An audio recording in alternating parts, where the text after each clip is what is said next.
Welcome back, wordsmiths and story seekers. I am your host, Daniel Wilcox, broadcasting from the shadowy halls of Devil's Rock HQ. And today I am thrilled to share the writer's chair with the incredibly talented Christian Lafayette, better known as CM Forrest. Now, before we get into the interview, this is one that I recorded last year with Christian. It was an incredibly informative interview for me. I've read his novel Infested, and it is gorgeous and it's creepy and it's filled with bugs. And I'm not going to say anything more because we get into it in the interview. And also, if you haven't read it, highly recommend picking up a copy. I mean, people who listen to this podcast know that I'm a mad nut for anything written by Nick Cutter. And Nick Cutter blurbs this guy's book. So there you go. If you need any more evidence as to why you should read it and why you should check it out. In today's episode, we go deep into Christian's journey as an award-winning horror author. We cover why switching to a pen name was a very important decision for Christian. We go into the importance of atmosphere, slow burn tension, that kind of thing. And also the challenge of structuring his latest short story collection, which came out at the end of last year, The Roots Run Deep. And yeah, it's just a very fun interview. So we'll go over to that in a minute. But I did want to just take a minute because I've been running this podcast now since, I don't even know when I put this live, April, August last year. It's all a blur. And I, behind the scenes, have been doing a lot of work with Devil's Rock Books. If you listen to the Writer's Chair, you might know about Devil's Rock Books. Maybe that's where you go to find out about the podcast, to find out more about the guests. But devilsrockbooks.com is basically my little hideout, my little horror haunting dungeon, where I put out all the latest reads for horror readers to jump on and see what's going on in the world of horror. I have resources on there for authors so that you can find out about website designers and local awards and resources where you can do newsletter promotions, all that kind of thing. I'm spending every week a lot of time on that in the minute, making that bigger, making that better to serve the audience of horror authors, for dark fiction authors, even if you're a dark fantasy author, even if you write sort of, not spooky, that's not the word I'm looking for, gritty thriller, you'll find something on there. But it's basically my little home I'm building that, this is where this podcast lives and everything else. So I'm working hard on that. And I'm just growing a lot of stuff very silently in the background. So I thought I'd take a couple of minutes just to discuss it and to talk about it. So if you are a horror reader and you're looking for new horror books, the reason I created Devil's Rock Books was I got very tired with Amazon's algorithms and Amazon's charts and other charts that don't take into account just fantastic reads that are getting no airtime. So I'm trying to get rid of the difference between traditional publishing and indie publishing. I'm trying to create a platform that is horror reader reviewed, as opposed to people being able to game or buy their way into the system just to get their books up to the top of these charts. Not saying obviously a lot of books up in those charts aren't worth it. They are some very good reads, but I just know so many authors creating such amazing stuff. And I just want to create a platform where, as a horror reader myself, I could go on and find books that I otherwise wouldn't have found elsewhere that are just vetted, fantastic reads. So check that out at Devil's Rock Books. Part of that, I am also looking at getting back into my coaching, which, for people who don't know, who might be new to this podcast, between the years of 2019, 2020, and 2023 or 4, time is a lie, I coached writers, I coached authors, and I had a Zoom room full of writers who used to come on with regular sprints, Q&As. I used to do a lot of this type of podcasting. So there's some stuff that's going to be going up in the next few weeks for anyone that wants to find out more about that, get a bit of one-on-one with myself, maybe a bit of group coaching in there. I'm looking at setting it all up right now, so I'll keep you guys posted on that. There is a program that I'm going to be running from possibly July. It's going to be summer of this year. I'm just working out the final bits. But if you are someone who has a book idea that you've been wanting to write forever, or you've tried a few times and you're spinning your wheels, I've created a workshop which is essentially 90 days in which I'm going to take a very limited small group of people and get them to write that first draft of their book, while alongside that just giving an overview of your publishing options, letting you know what you can do with that book once it's done. Because it's not enough to have just written that first book. I mean, that's a huge milestone and we will celebrate the hell out of that. But then you'll know what you can do with it next. We'll explore independent options, we'll explore traditional options.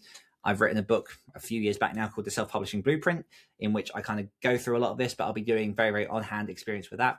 So if that's something that interests you, you can find out more information about that at the minute at danielwilcox.com. And for those who don't know, it's WILLCOCKS.com. So danielwilcox.com, and you'll find all the information. I'm starting to put some stuff on there for writers. So yeah, keep an eye on that. And then just in my own little creative bubble, been chipping away recently on Sunk, which is book. Oh God, me and Rob argued about this the other day. book five of the Twisted Tales series. So we've got Jack, we've got Air, we've got Slave, we've got Deal, and this is one's going to be called Sunk, which I don't know if I've announced it anywhere else. So there you go. You probably got an exclusive there.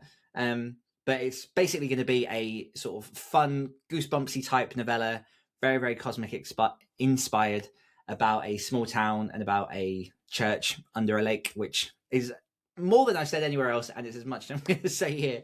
So I'm getting into a good rhythm at the minute of writing some book and getting that out. So yeah, devilsrockbooks.com for readers who want to find out more stuff, and for authors who want some specific dark fiction resources, danielwilcox.com. Keep an eye on that over the next few weeks. There'll be some sort of coaching programs and things that you can get involved in. I'm really feeling the tug and the urge to help authors with their books again. I've recently moved house and found a bunch of books from people that I'm literally looking at now just at a camera view, that I've helped people write their books, and I miss that, and I miss helping people get to that point. And there's all this information that I just want to deal out and just to help people with. So, if you're interested, danielwilcox.com. I'll put all links in the show notes. And yeah, keep an eye out for twistedtalesbooks.com, where I will be, or me and Rob will be looking at putting some stuff out soon about book 5 of the Twisted Tales series. So there you go. That's a whole mouthful. It's a nice little intro. One final little thing. If you do want to jump into a free community, and I normally tag this on the end, but I know a lot of people log off before the end of the interviews. If you are interested in finding more horror authors and more horror readers, you can join my free Discord community, the Devil's Rock Discord community. And to do that, you just go to devilsrockbooks.com/podcast, and the link is all there for you. So I'd love to see you over there. We've had a few people join in the last couple of weeks. It's been really nice getting to know people. And yeah, when you jump in, let us know who you are and let us know how we can help you, what you want to have any help with. So there we go. I will leave it there, and I will go over into Past Dan with a very, very blurry background because he was living in a different house and clearly trying to hide his background. But yeah, that's fun for you. Watch on YouTube. This is a very fun interview with CM Forrest. Enjoy, and I will see you on the other side. CM Forrest, also known as Christian Lafayette, is the author of the 2023 Benjamin Franklin Silver Award-winning novel, Infested, the novella We All Fall Before the Harvest, and his latest short story collection, The Roots Run Deep and Other Stories. His short fiction has been featured in over a dozen anthologies across multiple genres. A self-proclaimed horror movie expert, he spent an embarrassing amount of his youth watching scary movies. When not writing, he lives in Ontario, Canada with his wife, kids, 3 cats, and a pandemic dog named Sully, who has an ongoing love affair with a blanket. Christian, welcome to The Other Stories. Thank you. Thank you for having me. No problem. A couple of questions just to dive in. You mentioned in that bio, when you're not writing, you're in Ontario. Where do you write then? So, I think most people who aren't from Canada still are familiar with a place called Tim Hortons. I'm not sure if you've ever heard of Tim Hortons. I've heard of it. I have no idea what it is. Okay. So it's a donut. It's like a coffee shop, donut shop chain. And there is one, I'm not even joking, on like you can't drive 5 minutes anywhere in any Canadian city without hitting a Tim Hortons. Okay. They are everywhere. So I typically write at Tim Hortons because it's cheap. It's like I can get like a coffee for like $1. I can get like a donut and I can sit there for like the whole day and nobody cares because it's like a chain. There's tons of them. So I never get kicked out and they're pretty big. So I go to Tim Hortons a lot. Nice. I need to figure that one out because where I go, it's like £3 for a coffee. So I need to work out where I can go for like $1. Yeah. There's places for sure. That's why I stay away from, I love writing at coffee shops, and especially like little, like local coffee shops are great. And I do get in there when I can, but I can't go in and spend, $6, $7 for a coffee and, pastry or something. I'm like, that's too much. Can't do that every day. It all adds up. It all adds up. Yeah. And you mentioned as well in your bio about your dog named Sully who has an ongoing love affair with a blanket. I would be remiss if I didn't touch on that. Is there a story there that you're happy to tell? It's not really more. There's not more to it than that. Other than that, he just really loves this blanket, and he grabs it and he sleeps on it, and then he plays with it.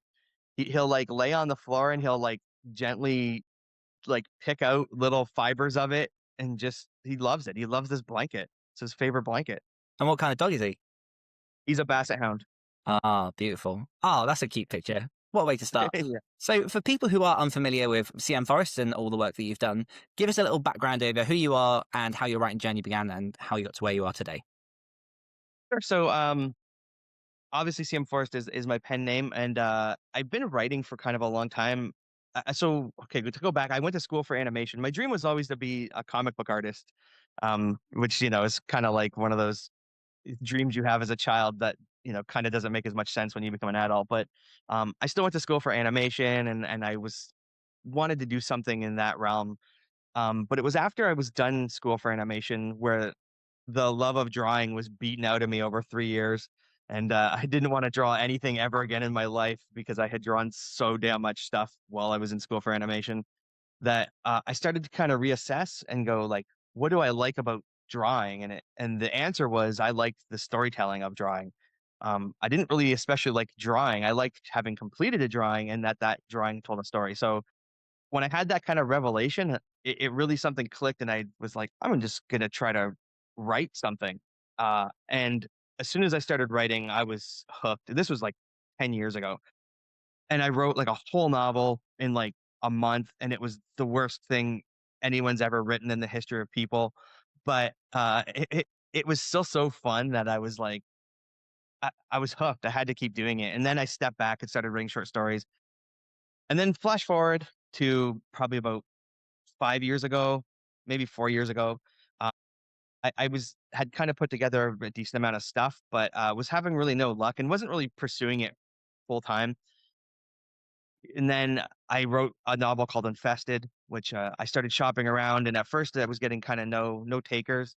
And I thought I'm just gonna change my name because maybe it's my name. And I know that's like a totally weird thing to think, and it's not true. But then I did put a pen name on it, and all of a sudden, it was like instantly like I had two publishers accept the book, and I was like, geez, I'm kind of offended, but like also kind of happy.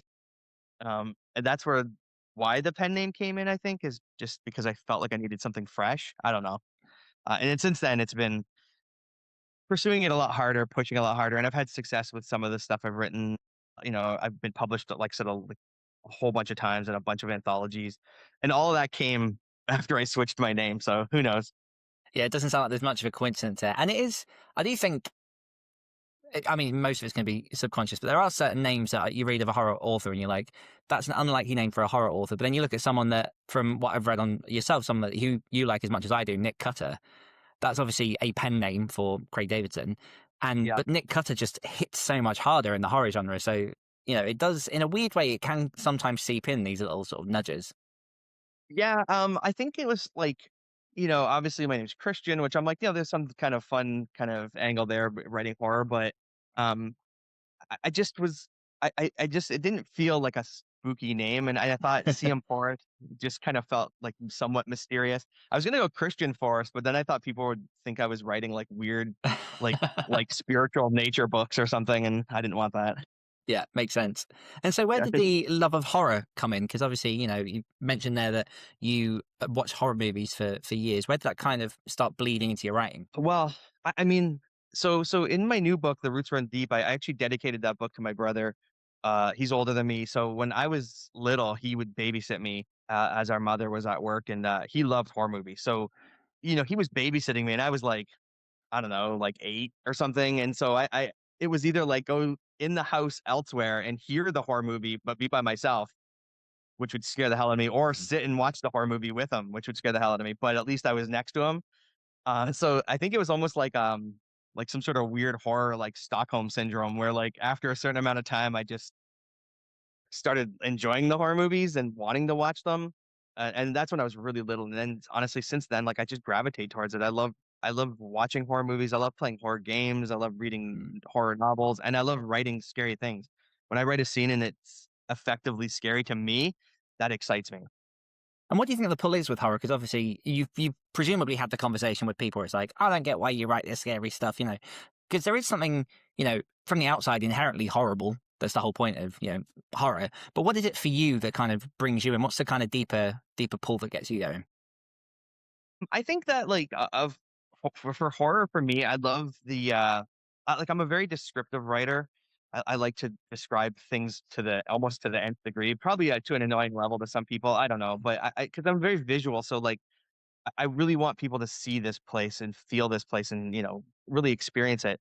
And I feel like horror just it's the one genre where you can really do that, and it doesn't for me it doesn't get old because every time you're doing this, it's like the more I can understand this haunted house, what it looks like, what it feels like, the more into the story I can get. So, and I find only really horror does that. I mean, you certainly can get it in other genres, but for me, it's like that's where it lives is in horror, and it just that feeling of atmosphere and dread that comes from that sort of writing, is what attracts me to it and why I like to write it.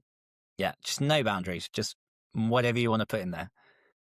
Yeah, pretty much. Yeah, and that's definitely reflective. So I've read through the Roots Run Deep, and it is quite a selection of stories. And I will say that one of the things that I loved about the collection was you really kind of hit on this tone of mystery. There's always something that grabs you at the beginning of that story and just tweaks you and pulls you through. And I personally write horror, and I've got a real sort of love for like post-apocalyptic stuff as well. So the stories that really lean into that sort of isolation. There's that one in there of the guy in the house in the ground and everything else. Those kind of stories really, really captured me, and the descriptions kind of the description for me. I love that kind of prose as well. So it really felt like the right level to tell that story. It wasn't overdone for me. And actually, like, not just blowing smoke up your backside, but it was some of the best short stories that I've read in a while. So I really appreciate having the opportunity to have read that.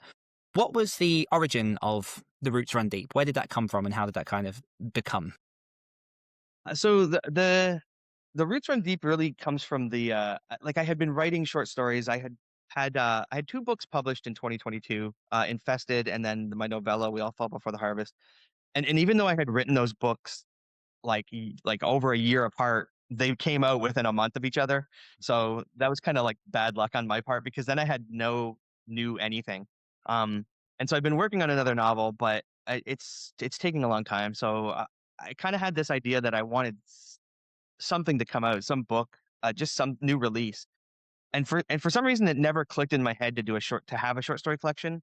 Um, I was thinking like a novella or something, but I just couldn't get anything going because of the novel I was working on. So then I contacted Erie River one day and I was like, the publisher of Infested and the publisher of Roots Run Deep. And I said, like, would you guys, I just kind of was thinking of the short stories I had published and I put them all into a Word document. And I realized that just the previously published short stories and various anthologies and things was like almost a full book, which surprised the hell out of me because I did not think I had that many stories.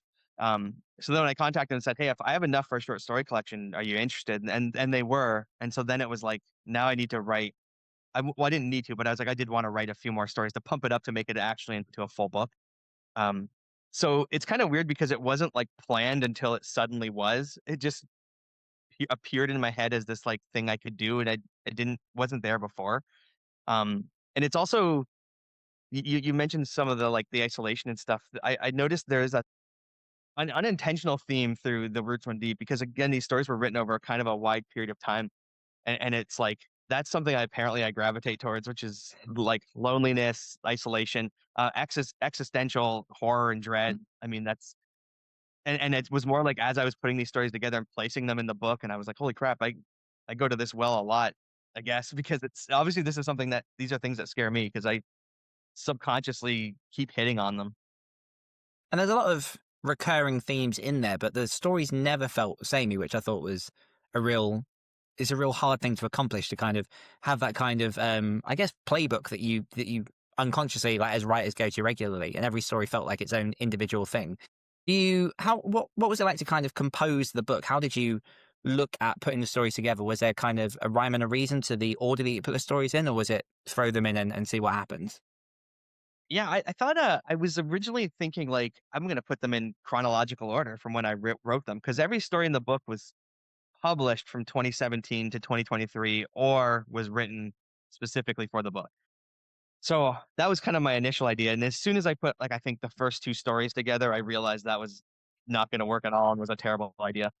Uh, just because then there were some similarities that I think in terms of a whole book you don't notice or it's okay, you can get away with it when there's kind of connective themes between two stories, but they're separated by five other stories. When there's one right after the other, you start to go like, "Hey, wait a minute, buddy, you just told the same story again." And it wasn't that like egregious or that bad, but it was there. And so I realized, okay, I can't go chronological. And then it was like, now I got to start thinking what makes sense, um, in terms of flow and pacing. And then you got to do the old like you got to put a really good story, first, and then like a good one, at this point, and then your best one at this point, and then like follow some sort of weird guide to, formatting these books or placing the stories. It actually became honestly a bit of a hassle because had like pages and I was keeping notes. Other things were like names, making like of being like, geez, do I have the same name for main characters? Because Yes. like none of Yeah. these were written with a collection in mind. Keeping track of all this crap, and it was like, by the time I was done, I was like, I think this all works, and I've heard it does, so I'm okay with it. And I'm happy with how it came out. Yeah, I enjoyed it. I like it when the titular story as well is the last one that you go into. I'll just say for people who might be interested in picking up the collection, we'll put a link in the show notes. But definitely, The Roots Run Deep is a fantastic story, very very creepy. And there's influences there. We've obviously mentioned Nick Cutter. You've mentioned there sort of about existential dread, which I would argue almost lends itself to some Lovecraftian themes in there as well. Who are some of the big influences that you do see in your work? Who are some of the people that perhaps you'd recommend to our audience to go away and find out more about? Yeah. Well, so I mean, obviously, again, yeah, Nick Cutter. When I read The Troop, I was absolutely floored by that guy's writing. And I'm lucky enough to have become friends with Craig Davidson over the years, which is awesome because he lives in Toronto, so he's fairly close to me. So him for sure. But another equally as big, maybe even bigger, is one of your fellow countrymen, Adam Neville.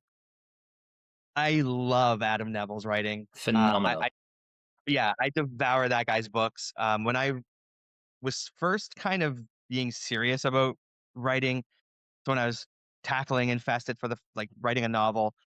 I had someone mention to me The Ritual, and they were like, "Oh, you got to read Adam Neville. You got to read The Ritual." And I was like, everyone always tells, if you tell somebody you're a horror writer, they immediately tell you who you should go read, which is always kind of like weirdly like It's offensive. nice when it's not Stephen King though. Like nothing Yeah, against Stephen yeah, King, but it's nice when it's someone outside of the King circle. yes, and yeah. The worst is when people you go, oh, I write horror, and they go, I read horror, and they go, yeah, what do you read? And they go, Stephen King. And I go, like, who else? And they go, just Stephen King. Just It's Stephen like, King. okay, yeah, like thanks, King. But yeah, Adam Neville is awesome, and The Ritual. I read it, and it was like the first time I had read a book by an author that like, and I'm not trying to like compare myself to Adam Neville, but it was somebody who wrote in the way that like I kind of write and like at least has the same sort of sensibilities, which I had never read before, anything like that. And when I, like with from Neville, I kind of learned that like you have to be scary all the time, even if it's not something scary.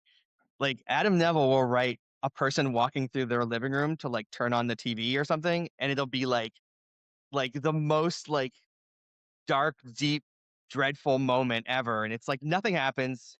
It's just like, you know, and I really took like a lesson from that. And it was like when I wrote Infested specifically, I rewrote Infested actually after reading Neville. Because then I felt like I felt like I felt like all of a sudden I had permission to write the way I wanted to write because there's somebody else who does it. And then I read uh the Troop, and Cutter writes very similar to Neville as well. They kind of have a same kind of style, and it's like, oh man, these two guys are incredible. Beautiful, beautiful books. Um, Yeah. The Ritual, The Troop. Any others of their works that particularly took you? Yeah, so those are actually not my two favorite books from either of those gentlemen. I think like obviously those are their two biggest books, but I love there's a book by Cutter called The Acolyte that I The don't one I think haven't people read. I was Yeah, gonna say not too many people have read The Acolyte. Um, I've heard through the grapevine that Acolyte might be coming back into print at some point, but we'll see. But The Acolyte is incredible. It's not even horror really. It's like a weird Mad Max like meets like religious zealots. I can't even like it's crazy. It's like there's another Messiah gets born, but that's like not even a main part of the story. That's just like happens in the background. It's so weird and I love it. And then for Neville, Last Days is my favorite Adam Neville book. I just that book blows me away. It's a big chunky book, but it's a good one. Oh, and Lost Girl is incredible. I I need think to that's read a more book a Neville. lot of yeah, I think that's like his like least read book. He always makes fun of it that nobody reads it, but it's so good. Even it's like horror adjacent, but it's really, really good. Man, there we go. Some recommendations again. We'll put some links to that in the show notes. So I think we've covered, the isolation part of horror, the extensions, and the really kind of, I guess, really tapping into kind of the core of what it is to be human and what it is to try and survive in situations. What is it particularly for you when you're watching horror, when you're reading horror? What are you looking for to make good horror? I think for me, it's all about atmosphere. I'm not a big. I read a lot of like splatterpunk books and things like that, and I can appreciate them for what they are, but it's not what I am typically drawn towards. I like something that does build atmosphere, builds dread, more so in movies than even books. I like for a movie like this, the slow burn kind of horror movie. That's where I'm at. And again, I watch like I'm like a universal lover of all horror, so I watch everything, I read everything. The thing that I enjoy the most is I love, like I said, slow, atmospheric. I do love cosmic. I like folk horror. Those are the kind of things that I typically lean towards, and then everything else is there, but it's not my first pick usually. And yet, somehow, ironically, Friday the 13th Part 4 is one of the greatest horror movies ever made, according to CM It Forrest. it is. It is. It's an all-time classic. It's the height of slashers, in my opinion. Why Part 4? It's so good, honestly. I think like I grew up on Friday the 13th. Like that's like Jason's my guy. Some people like Freddy, some people like Michael Myers. Jason's my dude. And like I've always loved Jason, but yeah, I think like it was part four is just where like after part four, it's like you kind of started getting the slasher movies started to change and become, we're starting to transition towards closer to like what Scream, like that kind of stuff, a little more like meta. Um, Whereas like up to part four, it was like they had perfected the genre. It's excellently shot. It's the scariest Jason, hands down. The guy who was played Jason, his name was Ted White in that one. He was awesome. And I love it. I don't know why. I watch it to this day and I'm just like, this is perfect. It's literally a perfect movie, in my opinion. Man, I need to get on that. I am one of the authors who I'll read more books than I've watched in horror, so I'm slowly trying to catch up on my horror education. I'm yet to reach that point, but I look forward to making it there. Horror, I'm sure you'll agree, over the last sort of decade or so, especially since you started, gained a lot more attention, seems to be a lot more diverse. There seems to be a lot of people championing horror in a multitude of different ways that probably didn't, exist 10, 15 years ago. What is most exciting for you in the horror genre at the minute? Is there anything that you've seen that you're particularly excited about? I think what excites me now is, I mean, and this isn't just because it benefits me, but I'm like, there's been such a huge explosion of indie horror in books and film. Even like I play a lot of horror video games. Like in gaming, there's just like all this indie horror, and it's like people have embraced it so fully, and it's so good. We're really spoiled, honestly, for options, and I mean, and then you still have the big budget stuff. You still have in books, you have Nick Cutter and dropping new books, but then you also have this wealth of indie horror books, and um, we're just got so much right now. I got a friend, he writes science fiction, and he's like in the desert, there's nothing, and it's like meanwhile I'm just sitting here like opportunities and things to read and things to watch, and it's just like the golden age for us. Yeah, it is a beautiful thing to sit and be a part of. I'm going to ask you a tough question now, or could be tough. You might already have this at the top of your head. But if you could only recommend one book to our audience, what book would that be? That is a tough question. So I hate to go here, but if I could only recommend one book and like a horror, it would be a horror book, obviously, to people. I hate to do it because it's probably one of the most popular horror novels of all time, but I have to recommend it because Mm. for me, it's just like until I had read it, don't think I'd ever read like a horror like saga, I guess we'll call it, like just like something that's so big and like it's this it's like this generational horror, and it just goes and goes and goes, and it's this huge story, and it's constantly scary. I mean, it gets a bit weird at the end, but still, Yeah. still, I would probably recommend it.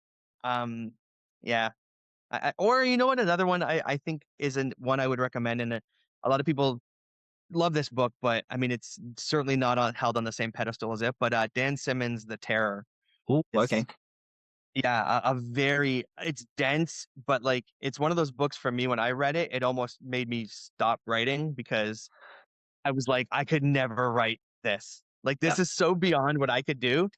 And it was intimidating, but excellent book. Nice. The last time I had that feeling, I read Daniel Krause's Whalefall.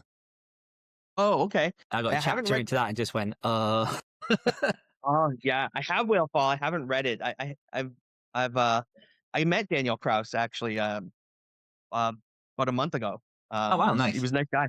Yeah, Yeah. yeah, really nice guy. Is that like a convention? Yeah, it was a thing. There's a Facebook group called Books of Horror, and they had their first ever like author show, and I was lucky enough to be invited to it. It was in Chicago, and Daniel Cross was there. There was a few. It was mostly indie with a smattering of big guys. And to go back to that indie thing I said earlier, to really show you how the community has changed, this event had tons of indie authors, and then it had like maybe like five big name authors. So it had Daniel Krause, Josh Mallerman was there, uh, Ronald Malfi was there. But all the biggest lineups at the tables were for the indie authors. Amazing. Yeah, when I went over to Daniel Krause's table, there was like one person, and I was like, "What is happening?" I was like, I can't even go over and see the table next to me, the indie author. And I was like, because he's got a million people waiting to get their book signed. And I was like, nobody's talking to Daniel Krause. That's so weird. That's crazy. It's a shifting world. Yeah. It's a shifting world. Yeah, But it's weird. that does unfortunately bring us to the end. I will give you the opportunity. Is there anything you'd like to share with the audience? Do you want to tell people where they can find out more about yourself and all your social links and that kind of thing? Yeah, so I mean, I am on all social media platforms. As much as I don't want to be, I think there's definitely a few I would get rid of, and you can tell which ones because they're the ones I'm less active on. But it's tough because I kind of got all these, I got like my Instagram and TikTok and Twitter and all these things before I came up with the pen name CM Forrest. So none of them are under CM Forrest. They're all under my own name, Christian Lafayette, or like C Lafayette or whatever. I think my TikTok is like Christian Writes Horror or something. But yeah, probably the best way is if you go to my website, which is also christianlafayette.com, but go to there's a link and it'll have all those things in there for easy access. But I mean, honestly, if you just search CM Forrest, you'll probably get all my Beautiful various cover of your Infested novel. Yeah, my Infested book, the book everyone loves. Yeah, hopefully, It's my gorgeous. Roots Run Deep gets as much attention as Infested got. Fingers crossed for you. And yeah, definitely pick up a copy of Roots Run Deep. I highly recommend it. But yeah, thank you so much for joining us, Christian. Really appreciate having you on the show. Hey, well, thank you so much for having me. Honestly, this was a good time. And that is a wrap. A huge thank you to CM Forrest for joining us this week on the Writer's Share podcast. And an especially big thank you to you, our listeners, for tuning in. Before you dash off, if you're craving deeper conversation, writing advice, or just fancy hanging out with fellow readers and storytellers, why not consider joining the Devil's Rock community on Discord? I'm on a mission to build the largest online space for fans of horror and dark fiction, a home where writers and readers can connect, create, and thrive together. It's free, it's open to all, and always crackling with inspiration. So if you're ready to pull up a virtual chair, head on over to devilsrockbooks.com/podcast for the invite link. And until next time, my friends, write bravely and dream dark.